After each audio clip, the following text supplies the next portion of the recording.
દિલ્હીમાં લાઠીચાર્જ અને નીટ કૌભાંડ મુદ્દે વડોદરામાં કોંગ્રેસ આક્રમક મૂડમાં જોવા મળ્યું છે, ત્યારે ગાંધીનગર ગૃહ ખાતે ઉગ્ર વિરોધ પ્રદર્શન યોજવામાં આવ્યું હતું, જેમાં કોંગ્રેસના કાર્યકરોની અટકાયત કરવામાં આવી હતી.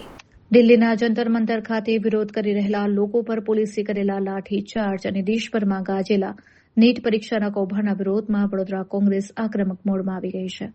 વિદ્યાર્થી હિત રક્ષક સમિતિની આગેવાની હેઠળ કોંગ્રેસી નેતાઓ અને કાર્યકરોએ વડોદરાના ગાંધીનગર ગૃહ રોડ ઉપર એકત્રિત થઈને સરકાર સામે ઉગ્ર મોરચો માંડ્યો હતો.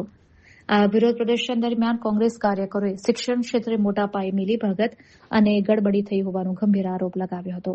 આવેશમાં આવેલા પ્રદર્શનકારીઓએ દેશના શિક્ષણ માળખાને બચાવવાની અપીલ સાથે શિક્ષણ મંત્રીના રાજીનામાની મક્કમ માંગ કરી હતી.